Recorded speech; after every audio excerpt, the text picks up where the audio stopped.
ప్రభునామమున అందరికీ వందనాలండి. వాక్యంలోకి వెళ్లే ముందు ప్రార్థించుకుందాం. స్తుతులపైన ఆశ్రయుడైన దేవానికి వందనములు, నీకు స్తోత్రాలు నాయన ప్రభ. గడిచిన కాలం అంతే మమ్మల్ని కాచి కాపాడి సజీవ రెక్కలలో ఉంచినందుకు నీకు స్తోత్రాలు నాయన.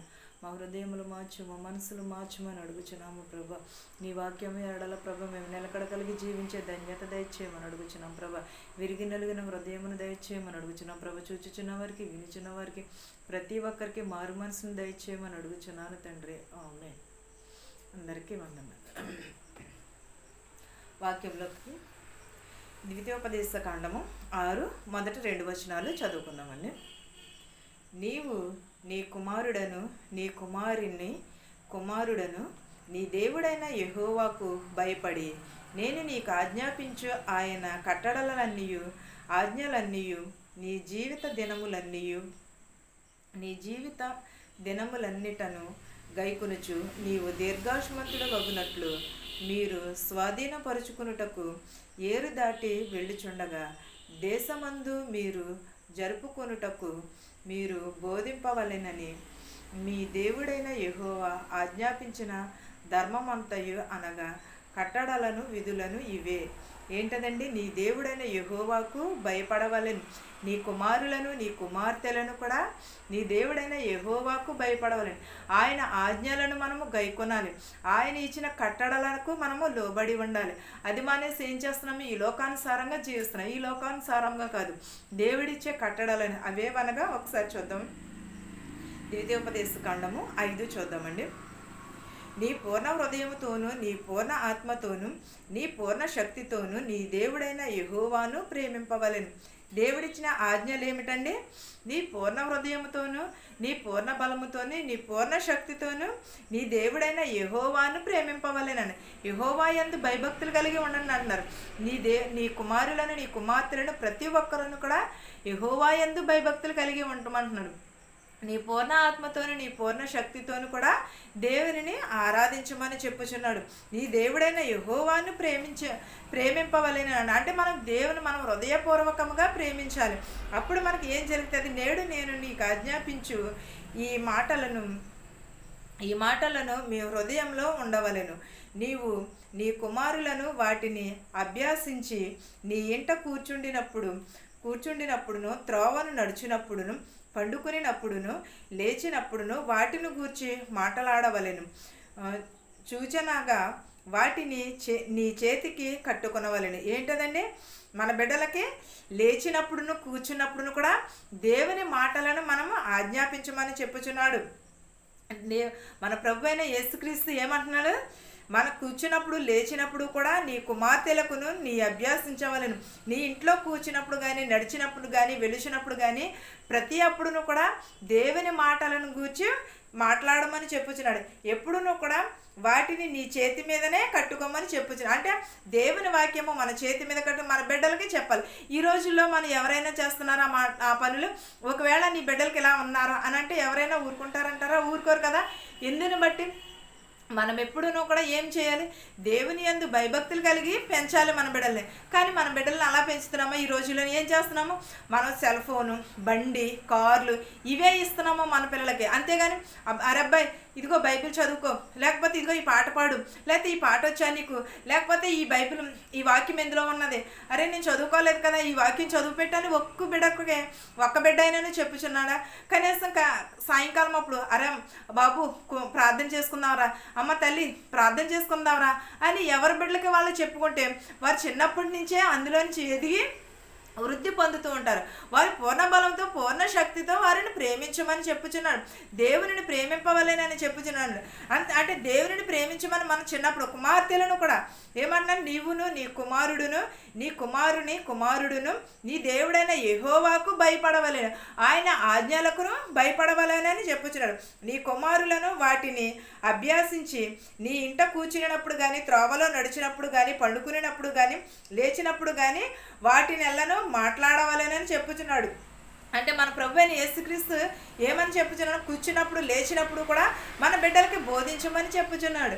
ఎప్పుడూ కూడా దేవుని స్తుతించేవారిగా ఉండేలా చేసుకోమని. అంతేగాని దేవుని కొరకు ఏది కూడా నీ ఇంట కూర్చున్నప్పుడును కూడా, త్రోవను నడిచినప్పుడును కూడా, పండుకునేటప్పుడును కూడా, లేచినప్పుడును కూడా వాటిని గురించి మాట్లాడవాలి. అంటే దేవుని వాక్యమును గురించి మాట్లాడమని చెప్పుచున్నాను. మన బిడ్డలు అందు లేచినప్పుడు కానీ, కూర్చున్నప్పుడు కానీ మన బిడ్డలే ప్రతి ఒక్కరిని కూడా ఏమన్నా లేచినప్పుడు కూర్చున్నప్పుడు కూడా మాట్లాడవాలని అన్నాడు. ఆలోచనగా వాటిని నీ చేతి మీద వ్రాసుకోమని అంటున్నాడు.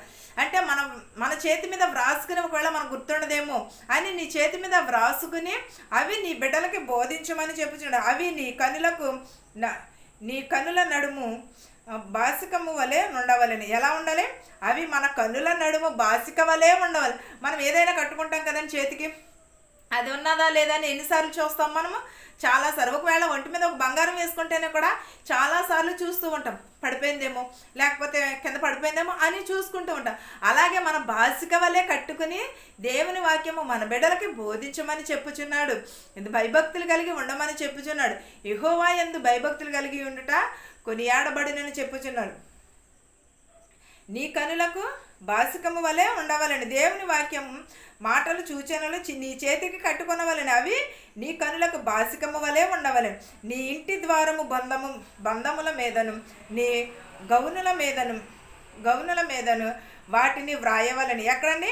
మన ఇంటి గుమ్మము మీదను మన గౌడుల మీదను కూడా వాటిని వ్రాయమని చెప్పుచున్నాడు. ఏంటంటే నీ పూర్ణ హృదయంతో నీ పూర్ణ శక్తితో దేవునిని ఆరాధించమని, నిత్యము కూడా దేవునిని స్తుతించమని, దేవునికి భయపడమని మన బిడ్డలకి బోధించమని చెప్పుచున్నాడు దేవుడు. మనమైతే ఏం చేస్తున్నాము? టీవీలకి ఇచ్చేస్తున్నాం, సెల్ ఫోన్లు ఇచ్చేసి వాటిలో కూడా కనీసం ఒక వాక్యం పెట్టమంటే కూడా ఎవరును కూడా ఈ రోజుల్లో పిల్లలు ఎవరు కూడా పెట్టట్లేదు. వరే అబ్బాయి ఎందుకురా పెట్టట్లేదు అని అంటే మళ్ళీ తిండి తింటాం మానేస్తాడేమో, ఒకవేళ మళ్ళీ ఏదైనా చేసుకుంటాడేమో అని వారు భయపడిపోతుంటున్నారు. అంతే తప్పగా మన పిల్లలకి చిన్నప్పటి నుంచి కూడా వాక్యం బోధిస్తాము, చిన్నప్పటి నుంచి కూడా చెప్దామనే ఆలోచన ఎవరు హృదయం. అది చిన్నప్పటి నుంచి ఉంటేనే కదా ఎదిగే కొద్ది కూడా అది జ్ఞానమందు పెరుగుతూ ఉంటారు. అలాగా అభివృద్ధి చెంది నీ ఇంట ద్వారముల మీదను నీ గుమ్మముల మీదను వాటి వ్రాయవలెనని.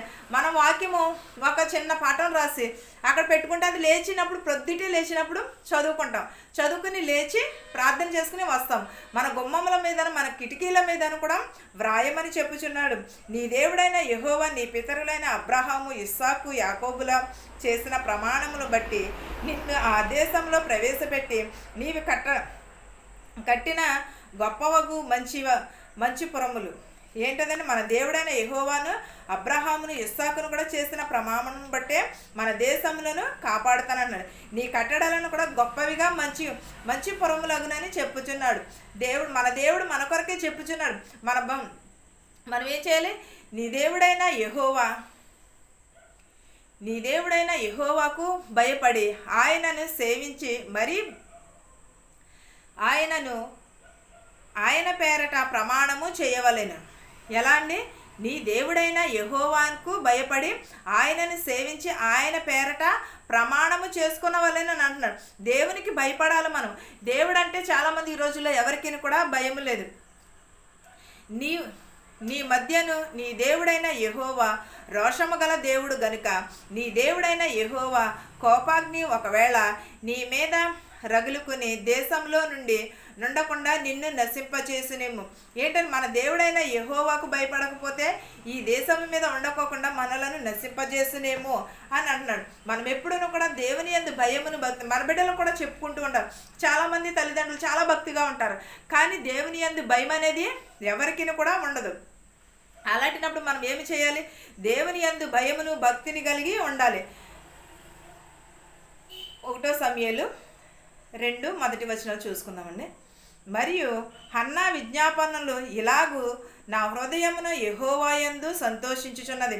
ఎక్కడండి? మన్నా విజ్ఞాపన చేసుకుంటున్నది హన్నా విజ్ఞాపన చేసుకుంటుంది. ఎలాగూ? నా హృదయము యెహోవా యందు సంతోషించుచున్నది. ఎవరి యందు సంతోషించుచున్నదండి? యెహోవా యందు సంతోషించుచున్నది. యెహోవా యందు నాకు మహాబలము కలిగేను, నీ వలన రక్షణను బట్టి సంతోషించుచున్నాను. యెహోవా యందు మనం సంతోషిస్తే మనకి రక్షణ కూడా వస్తుంది. ఆ రక్షణ ఎలా ఉంటుంది? యెహోవా నాకు మహాబలము కలుగజేశాను, నీ వలన రక్షణను బట్టి సంతోషించుచున్నాను. యెహోవా యందు రక్షణ మనకి కలిగి ఉన్నది కాబట్టి మనము సంతోషము కలిగి ఉండాలి. మనము సంతోషిస్తాము. ఎప్పుడును కూడా దేవుని యందు మనము దేవుడు అంటే మనం భయపడిన ఎడల, మనం వినయమును కలిగిన ఎడల మనం ఎలా ఉంటాము? భయమును భక్తిని కలిగి ఉంటే ఆశీర్వదింపబడతాము. మన కుటుంబమే కానీ, మన పిల్లలే కానీ, మన భర్తే కానీ, మన పిల్లలే కానీ ప్రతి ఒక్కరును కూడా ఆశీర్వదింపబడతారు. మన తోటి వారు ప్రతి ఒక్కరును కూడా మనము రక్షింపబడితే యెహోవా యందు సంతోషిస్తే మనకి రక్షణ కలుగుతుందని చెప్పుచున్నాడు. నీ వలన నాకు రక్షణను బట్టి నేను సంతోషిస్తున్నాను. నా విరోధుల మీద నేను అతిశయపడుదును. ఎవరి మీద అండి? మన విరోధుల మీద అతిశయపడుదుమని చెప్పుచున్నాడు. యెహోవా యందు మనము అతిశయపడాలి. యెహోవా యందు మనము భయభక్తులను కలిగి ఉండాలి. మన విరోధులే కాదు, దేవుని యందు భయం కలిగి ఉంటే మన విరోధులే కాదు, ఎవరైనా సరే మన మధ్య నుండి పారిపోతూ ఉంటారు. ఎవరైనా సరే ప్రతి ఒక్కరు దేవుడే చూసుకుంటాడు. మన శత్రువులను కాపాడేవాడు దేవుడే.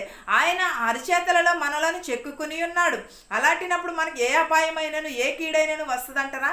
రాదు కదా. ఆయనే మనలను కాచి కాపాడుతాడు. ఎప్పుడునూ కూడా మనం దేవుని యందు భయమును భక్తిని కలిగి ఉండాలి. ప్రతి ఒక్కరమును కూడా దేవుడంటే వినయం లేకోకుండా, భక్తి లేకోకుండా పోతుంది ఈ రోజులో. ఎందుకంటే మనం చిన్నప్పటి నుంచి వాక్యం చదివి అలవాటు అయిపోయి దేవుడు అంటే భయం. అదే హిందూస్ ఉన్నారు, కొత్తగా మారి ఉంటారు కాబట్టి వాళ్ళు ఎంత చాలా ఇదిగా ఉంటారు. దేవుడు అంటే చాలా భయం, వినయం కలిగి ఉంటారు. మనము కూడా అలాంటి వినయమును కలిగి ఉండాలి. అన్నయ్య దేవుని యందు సంతోషించినది అన్నయ్య కాదు, మనం కూడా సంతోషించాలి. దేవుని యందు మనము కూడా భక్తిని కలిగి ఉండాలి, వినయమును కలిగి ఉండాలి. యెహోవా యందు బలమును కలిగి ఉంటాం. ఎప్పుడు? దేవుని యందు మనము రక్షణ పొందినప్పుడు. నా హృదయం యెహోవా యందు సంతోషించుచున్నది, నా యెహోవా యందు నాకు మహాబలము కలిగిన కాబట్టి నేను సంతోషించుచున్నాను. రక్షణను బట్టి సంతోషిస్తున్నాను. యెహోవాని బట్టి పరిశుద్ధుడు ఒకడును లేడు, నీవు తప్ప మరి ఎవడునూ లేడు. మన దేవుని వంటి మహాదుర్గమై ఏదియును లేదు. ఎవరు? యెహోవా వంటి వాడు పరిశుద్ధుడు ఒక్కడును కూడా లేడు, నీవు తప్ప మరి ఏ దేవుడును కూడా లేడు. మన దేవుడు దేవుని వంటి ఆశ్రయదుర్గం ఏదియూ కూడా లేదు. ఎలాగ? యెహోవాని బట్టి పరిశుద్ధుడు ఒక్కడును కూడా, దేవుని వంటి పరిశుద్ధుడు ఒక్కరును కూడా లేరు. దేవుడు మన ఆశ్రయ దుర్గమై ఉన్నాడు. మనము దేవుని ఎడల మనకి నిజముగా మన దేవుడు రాళ్ళు రప్పలు కాదు, నిజమైన దేవుడు, సజీవమైన దేవుడు, మృత్యుంజయుడైన తిరిగి లేచిన దేవుడు. కాబట్టి మన దేవుడు వంటి వాడు దేవుడు ఒక్కడును కూడా లేదు. మన యెహోవా వంటి వాడు ఎవరును కూడా లేరు. మన నిజమైన రక్షకుడు కాబట్టి ప్రతి ఒక్కరును కూడా మారు మనసు పొంది మీరు రక్షణను కలిగి ఉండాలి. దేవుని యందు సంతోషమును కలిగి ఉండాలి. ఎప్పుడైతే రక్షణ కలుగుతుందో అప్పుడు దేవుని యందు సంతోషమును కూడా కలుగుతుంది. ఈ సంతోషము మీ అందరూ కూడా పాల్పంచుకోవాలని కోరుచు నేను ముగిస్తున్నాను. ఆమేన్. ప్రార్థించుకుందామండి. స్తుతులపైన ఆసీనుడైన దేవా నీకు వందనములు, నీకు స్తోత్రాలు నాయన. సర్వోన్నతమైన స్థలములలో కొనియాడబడుచున్న దేవా నీకు వందనములు, నీకు స్తోత్రాలు నాయన ప్రభ. కృపగల దేవా, దయగల మా తండ్రి, నీకు లెక్కలేని స్తోత్రాలు నాయన ప్రభ. నీ వంటి వారు నాయన ప్రభు ఒక్కరును కూడా లేరు నాయన ప్రభ. మాకు ప్రభ ఆవగించంత విశ్వాసము కలిగి నీ ఎడల భయమును భక్తిని కలిగి జీవించే భాగ్యమును దయచేయమని అడుగుచున్నాను నాయన ప్రభ. నేను మా శత్రువుల్ని మిత్రువుని దీవించమని అడుగుచున్నాను ప్రభ. ధనుకులనేమి భేదాలనేమి దీవించమని అడుగుచున్నాను ప్రభ. మా శత్రువుల్ని మిత్రువుల్ని దీవించమని అడుగుచున్నాను నాయన ప్రభ. నీకే స్తోత్రము, వందనాలు నాయన ప్రభ. చిన్నవారు మొదలుకొని పెద్దవారి వరకు దీవించమని అడుగుచున్నాం ప్రభ. నడువయసులో ఉన్నవారిని, యవనస్తుల్ని, యవనరాలని, బాలికలని, బాలింతలని, చంటిబిడతలని ప్రతి ఒక్కరిని దీవించి ఆశీర్వదించమని అడుగుచున్నాను నాయన. ఆయన చదువుకున్న బిడ్డలను కూడా దీవించమని అడుగుచున్నాను ప్రభా. యవనస్తుల త్రొట్టిల్లో పోకుండా నీ పాదాల చెంత చేర్చుకోమని అడుగుచున్నాను ప్రభా. గుడ్డివారిని, మూగవారిని, చెవిటి వారిని ప్రతి ఒక్కరిని ప్రభా బాగు చేయమని అడుగుచున్నాం ప్రభా. అంగవైకల్యం కలిగిన ప్రతి ఒక్కరిని ప్రభా స్వస్థపరచమని అడుగుచున్నాను ఆయన ప్రభా. నేను బస్సులో వెలిచినటువంటి, రైల్లో వెలిచినటువంటి, హెలికాప్టర్లో వెలిచిన, ఆటోలో వెలిచిన ప్రతి ఒక్కరిని వారు గృహాలకి సురక్షితంగా చేర్చమని అడుగుచున్నాం ప్రభా. హాస్పిటల్లోనైనా ప్రభా యాక్సిడెంట్ అయ్యున్నారు ప్రభా. ఆ బిడ్డను కూడా ప్రభా స్వస్థపరిచి లేవనెత్తమని అడుగుచున్నాను నాయన ప్రభా. చిన్న బిడ్డనైనా ప్రభా హాస్పిటల్లో ఉన్నది నాయన ప్రభా. ఆ బిడ్డకు కూడా ప్రభా స్వస్థత దయచేయి నాయన ప్రభా. ఆ బిడ్డకు కూడా ప్రభా లేచి నాయన ప్రభా ఆరోగ్యంగా నడుచుటకు సహాయం చేయమని అడుగుచున్నాను ప్రభా. చిన్న బిడ్డలదే నీ రాజ్యం అన్నావు నాయన ప్రభా. ఆ బిడ్డను స్వస్థపరిచి నీ రాజ్యంలో చేర్చుకోమని అడుగుచున్నాను నాయన ప్రభా. ఆ బిడ్డను మా బాగు చేయమని అడుగుచున్నాను నాయన ప్రభా. నాయన నీకే స్తోత్రము, వందనాలు చెల్లించుకునిచున్నాను నాయన ప్రభా. మాకు తెలియక కొంతమంది ఉంటే ప్రభ, తెలిసిన కొంతమంది ఉన్నారు ప్రభ. మాకు తెలిసిన వారిని తెలియని వారిని ప్రతి ఒక్కరిని కూడా దీవించి ఆశీర్వదించమని అడుగుచున్నాను నాయన ప్రభ. ఎవరింట్లో ఏ శోధన అయితే ఉన్నదో మాకు తెలియదు కానీ నీకు తెలుసు నాయన ప్రభ. వారి శోధనలను తీసివేయి, వేదనలను తీసివేయమని అడుగుచున్నాను ప్రభ.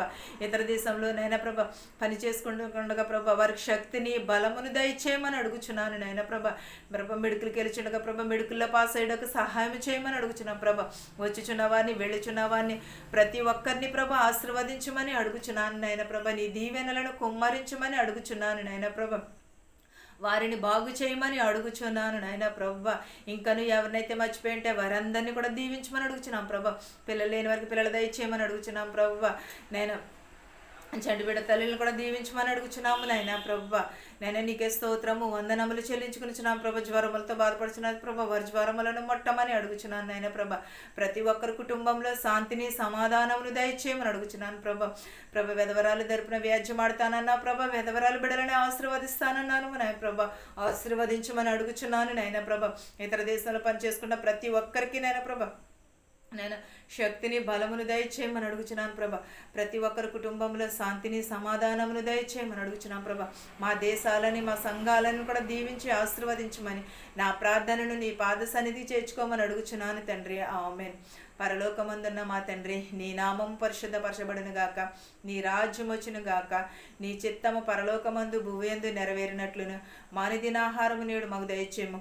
మరుణస్థులను మేము క్షమించిన ప్రకారము మా రుణములను క్షమించుము. దుష్టుని నుండి శోధన నుండి తప్పించుము. రాజ్యమును శక్తియు మహిమయు నిరంతరము నీవై ఉన్నావు మా తండ్రి. ఆమేన్. ఆమేన్. అందరికీ వందనాలండి.